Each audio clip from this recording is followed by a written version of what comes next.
When I teach this feedback idea in a workshop setting, I invite participants to do a little exercise. I ask them to draw me a picture of unhelpful feedback, what it looks like and what it feels like.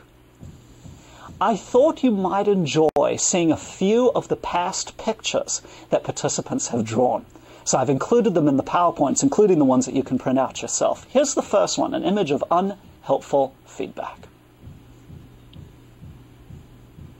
Feels like a finger pointing. Makes you feel small.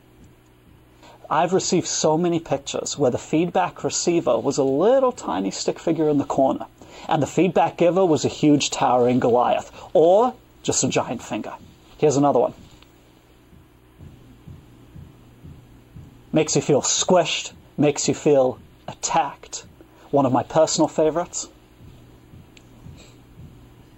Feels like a kick in the pants, like an attack from behind. And I do love how expressive these stick figures can be, even though they are just stick figures.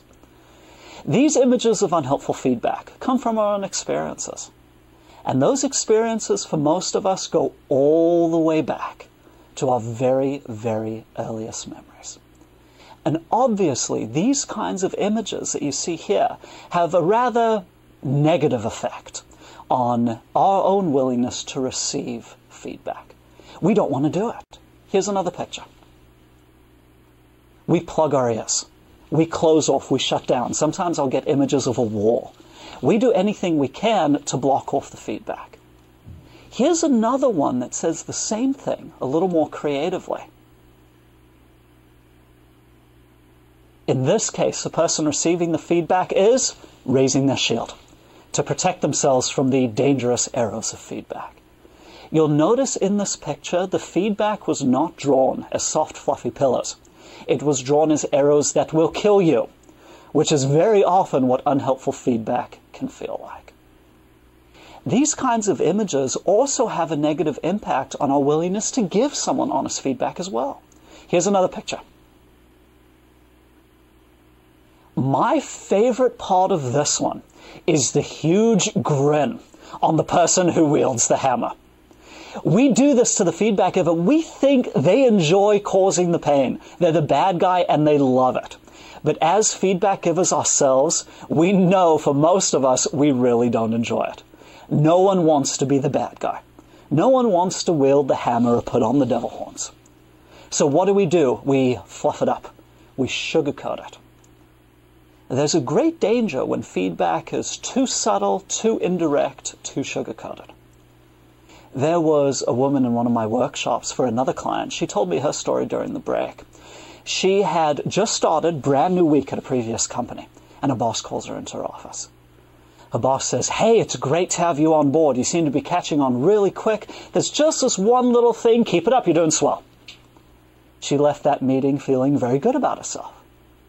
The next week, her boss called her into her office again and did much the same thing. "Hey, it's wonderful to have you. You seem to be learning things very quickly, getting to know people well. You just might want to consider, keep it up, you're doing swell." This happened several weeks in a row. Finally, her boss called her into her office and said, "You're fired." And the reason she gave for firing this woman was, quote, "You are unreceptive to my feedback." The most important part of the message was covered up in so much fluff. There's just this one little thing that the poor woman didn't even catch, the most important part of that message. Here's the challenge we then have in the modern business world. Those who have good feedback to give don't want to give it. Those who need to receive feedback aren't especially excited to take it either. Now, we said earlier that it's impossible to master even the most basic skills without some kind of feedback. If that really is the case, then I want to suggest this.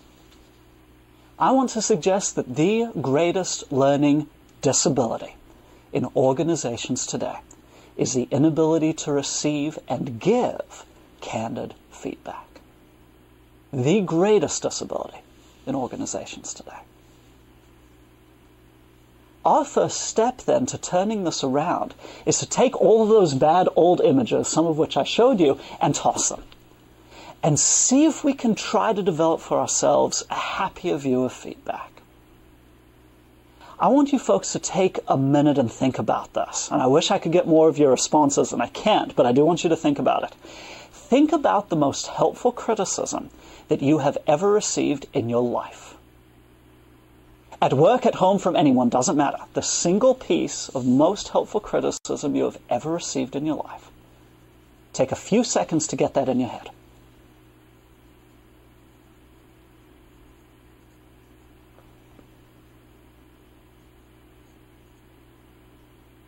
Now, in my workshops, I'll ask participants, how did you feel the moment you received that feedback, that criticism? Not when you had a few seconds or a few minutes or a day or two to think about it, but right at that very initial moment. What was your initial gut reaction? Was it positive, happy, vindicated, etc., or was it negative, sad, bad, surprised, shocked? Consistently, more than 80% of people will say their initial gut reaction was negative. And keep in mind, folks, this is the most helpful feedback we've ever received. And for most of us, our initial reaction was not a happy one. Some of us may have received this feedback a year ago, a few months ago, 5, 10, 20 years ago. And I'll ask participants in my workshop, do you still get benefit from that feedback today? And consistently, well over 90% of them, even if it was given decades ago, will say, yes, I still get benefit from that feedback. The most helpful feedback that I've ever received goes to my earliest memory. It was in kindergarten. I went to a strange little kindergarten. They actually graded us. What they could grade you on when you are 5 years old, I do not know. But I remember coming home with my report card with gold stars or smiley faces to show my mom. And one day I brought home a report card. The teacher had written a little note at the bottom. My mother read me that note. It said, Michael John is oversensitive.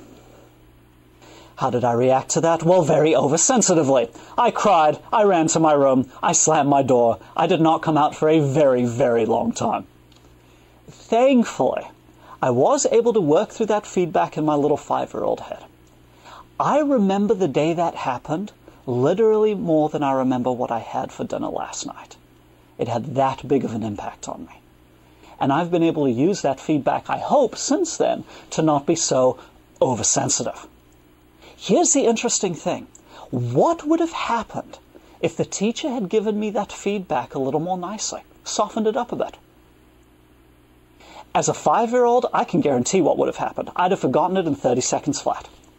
As a 5-year-old, if it had been given any more nicely, it would have left my head like that.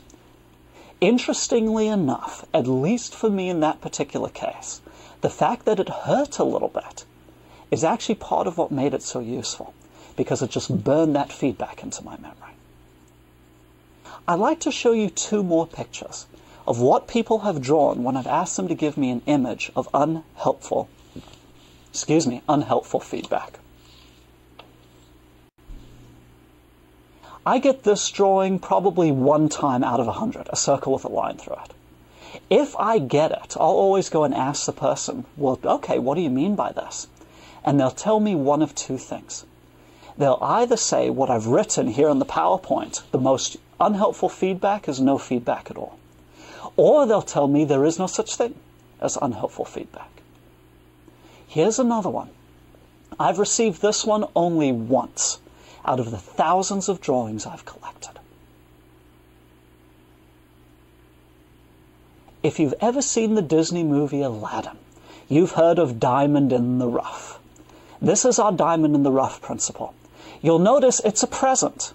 It's not packaged very well. It looks ugly, but you can see the little bow in the corner. And inside is a great big diamond.